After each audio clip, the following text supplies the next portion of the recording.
2024 is coming to a close. On this episode, I talked to a recruiter and a team manager here about what they saw this year and what next year might look like. This is Atlas All Access.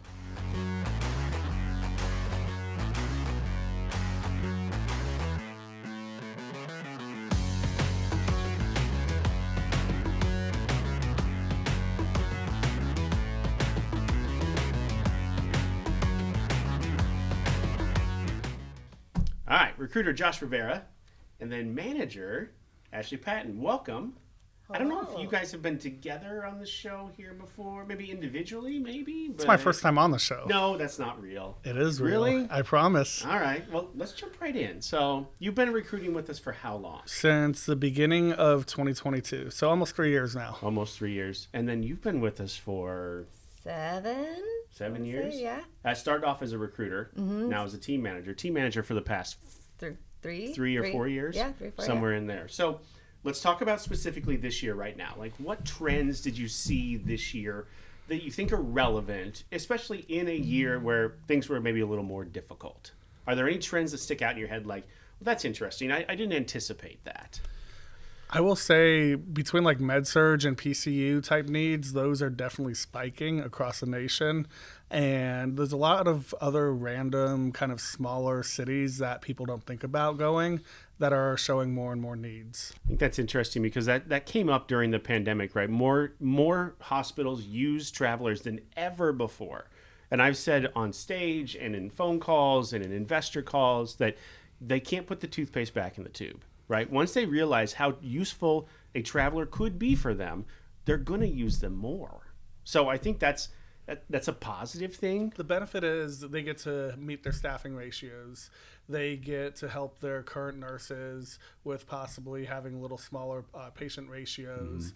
It allows them to bring new people in who have possibly been at bigger places and everything and have maybe little updated skills that Different experiences. Exactly. Right? And I assume from a team management standpoint, right, you're seeing that from all the recruiters that you manage, right? Yeah, definitely. I think everyone's really changing up how they're recruiting. In the past, it was easy to just kind of say, I'm going to go for this one specialty or I've got these one places. And now it's like, all right, we're going to add some variety in here. And we're going to talk about some facilities and areas that we've never talked about, but haven't talked about enough. Or, yeah, you would only rarely talk about them. And now they've become a normal part of your conversation. Absolutely. Okay, so any trends, we talked about specialties in particular, MedSurg and PCU, right? Any other trends outside of those? Are you seeing anything else, like, as you look into next year, that could be like, oh, wait a minute, there could be something to this, right? It's not going to stay consistent with just those MedSurg and PCU needs. I see just kind of as we talked about random cities popping up, and usually it starts with 1 or 2 needs, but then it expands into other needs between OR, ICU, PACU, all the kind of specialty L&D. So they see the benefit, and then it starts trickling out into the other areas, which is interesting because I don't want to sound like the old guy, and I end up sounding like the old guy sometimes. Back in the day, like that happened a lot. You get one metropolitan area where one hospital would start using one type of traveler, and then the hospital, 2 miles away would start using that same type of traveler, right? And then you would see it kind of spread from there, not necessarily within that same hospital, but in surrounding hospitals. We actually use that to our advantage, right? We would call into other ones. Hey, your friends down the street are using OR nurses. You could probably use some OR nurses, right? I mean, absolutely. So it's weird how maybe time has shifted back around to something like that. They say history repeats itself. I think we're seeing it. Yeah, for sure. All right. What has been as a recruiter, and even as a team manager, what has been your biggest challenge this year, outside of just the market in general, right? What's been your biggest challenge? Educating people. Just kind of what to expect, especially first-time travelers. There's a lot of newer travelers, and they saw COVID money, and they saw everywhere had 100 openings and how easy it was. It's just setting proper expectations, being transparent, and just providing like that good quality experience. And I think it's important. You're married to a traveler. I am. Right? And so, I mean, that you're not just saying that as a recruiter that, just this is the world, this is the echo chamber I live in. No. You live it every day with your wife. I do. And as you mentioned, with my wife being a nurse, she's been a travel nurse longer than I've been a recruiter. Right. You know, she was with multiple companies, and there was something about Atlas with our recruiter at the time. He was great. The company's great. So from a team management standpoint, what has been your biggest challenge? I would say kind of in the same line there. It really does come down to it is the education piece and just really getting people back to the why. I think when it comes to traveling, for a while there, it was, this is the why. You're going the places because you like to be outdoors or because you like shopping, whatever it is. And so it's really been digging back into, why do you want to go to these places over the money piece realistically? And I think with that as well, because travel nursing has become so popular and Facebook and all social media is very, very real. We've got a ton of more competition. And so it's really been, how do you set yourself apart from the competition? Because at the end of the day, we do all have a lot of the same jobs, realistically. Right.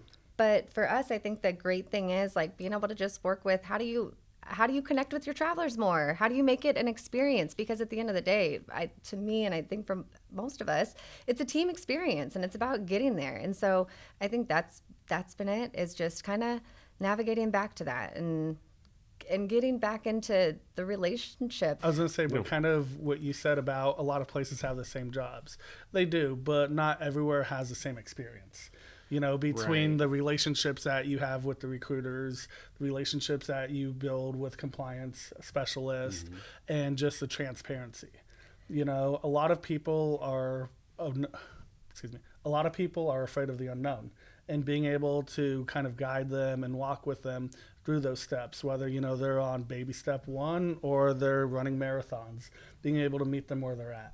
100%. Being able to meet them where they're at. I think that has been a constant for us, at least from a management standpoint, from an upper management standpoint, for most of this year, right? From a technology and everything else, how do we meet them where they are right now? So I think that's important. I want to clarify one thing though, because we all have jobs, but we all don't have the same jobs anymore, right? I think that has shifted a little bit, where if you're the MSP, you have the job, right? Yeah. And there are MSPs out there that don't like each other very much. So maybe one doesn't have the other one's big jobs or whatever.